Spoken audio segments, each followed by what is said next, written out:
What's up, guys? It's the craziest college football fan, Mr. TB himself. Wanted to go over just a few games for week one, college football coming up. My favorite game, of course, not being biased or anything, is Georgia versus Clemson. The reason this game is huge is one, because Clemson doesn't take transfer portal players. So, anyways, no, that's just a shot on Clemson because every year we hear the fans complaining about the same thing: the offensive line, the depth, the wide receivers are not as good as they used to be, but yet, no, still nothing. Because Dabo seems to tell everybody we have who we want. Okay? Now, because we have who we want and the people we want don't win us every single game, that's not it. These are good players. They're good men. They're good young men. That's what Dabo would say. Well, and that's good. I'm glad he has good young men. But his fans seem to want good games won. So this game's going to be huge because Georgia is going to look to make a statement. It's the beginning of the year, and we all know how Kirby feels about big games beginning the season. He wants to make a statement. And so if Clemson is not ready, Kirby is going to run the score up. Now, I've had people tell me, even Georgia fans, it's going to be a close game. And it's like, okay, that's fine. We'll say it's going to be a close game. But all I know is whether it's the first quarter, second, third, or fourth, at some point, Georgia is going to hand it to Clemson. And if Clemson does not respond, they are just going to blow it out of the water. Carson Beck coming off of a Heisman finalist year. He wasn't invited to New York, but we all know he was a very good quarterback. He's already given the odds this year to win Heisman. He's already given the odds to be a first-round top two, three pick, whatever. So I'm super excited to see him play. And yeah, there's a lot more I can say about it. But anyways, I'm taking Georgia in this game, of course. Game number 2, Miami versus Florida. Now, being a Georgia fan, I love the University of Florida. Not really. But I do not like Miami just because of one particular YouTuber that we all know. Now, I love the YouTuber, but he makes me not like Miami. So I'm taking Florida in this matchup. Florida has had some great seasons recently. That's a lie. That's a huge lie. Florida is on a downhill roll. You guys remember the movie Black Sheep? Anyways, okay. Florida is on a downhill roll right now. They are trying to piece together everything that they can.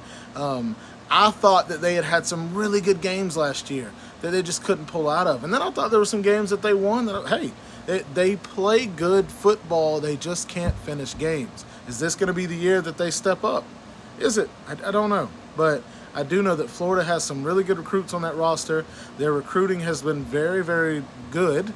And let's just see if they can put together a full season. If not, look for old buddy to be on the hot seat. Once again, Florida with a coach on the hot seat. It's crazy. Miami, don't really know much about Miami this year except every year they're back. Every year they're going to be good. Every year they've got this quarterback or this and that. So, but I will give Miami this. Slim, shout out to you.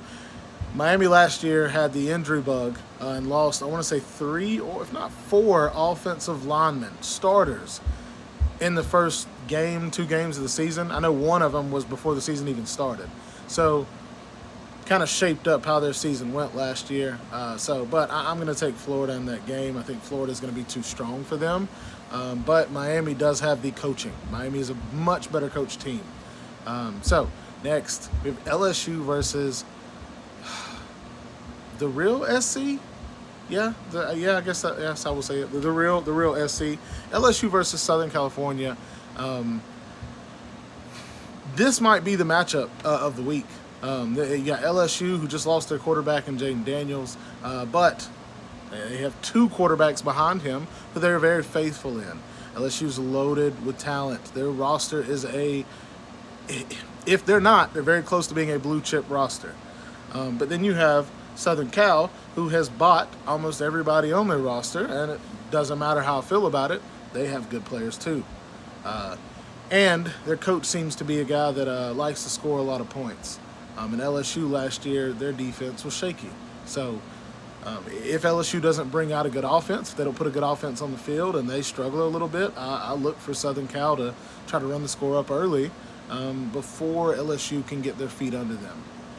So Yes, that's where we are now. LSU versus Southern Cal. This is a tough one because I want to take LSU so bad, not because of SEC, but because of their roster. But I'm taking Southern Cal. I think Southern Cal has too many pieces coming back. I think they're more game ready in game one than LSU will be, and LSU has shown the last couple of years to struggle to begin seasons, and that may just be Brian Kelly. I don't know. Anyways, I'm taking Southern Cal in that one. Next, last but not least, Texas A&M versus Notre Dame. Texas A&M's, we talk about rosters. That's a blue chip roster for you.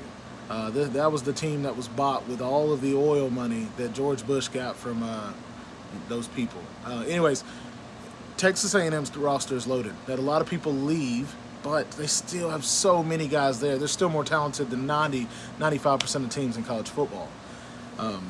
Now, can they come together for a real season? I don't know. That's been the most questionable thing about college football is what team surprises you the most? That's Texas A&M. Not being able to do good with good talent. And I think that just goes to show if it's not coached very well, if there's not experience, if there's not leadership, then a lot of that talent seems to struggle in certain areas, causing you not to be able to put together four quarters. Notre Dame comes into this game looking to prove a point. Notre Dame has played very well the last 2 years. Even with Brian Kelly there, they were playing well, but the last 2 years they have stepped it up a notch. The recruiting has stepped up a notch. Can the recruits that they pulled in these last 2 years in these really good recruiting classes, can they take Notre Dame over that hump? Can they put them over that hump? And it all starts with this game. This is going to be the game. If they win this game, yes, Texas A&M will have the questionable issues on their team, their roster, their coaches, all that. But this would be huge for Notre Dame to, in front of the entire country, to show we have turned that corner. But that's the case for both of these teams. Texas A&M wins. It's the same exact thing. Can they get over that hump?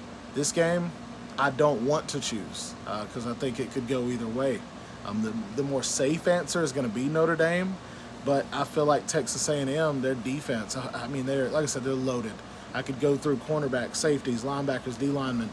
If they do what they're capable of doing, they could hold Notre Dame to 10 points. Texas A&M has a huge potential, but they've had huge potential the last 2-3 years. So I think I'm going to go to Notre Dame in this one. You let me know what you think. Clemson versus Georgia, Miami versus Florida, LSU versus Southern Cal, Texas A&M versus Notre Dame. And hit that like button if you like this video, and subscribe if you want to see more content. Please let me know who you would choose, what games you would choose for me to cover next, what teams for me to cover next. So appreciate you guys. I'm out.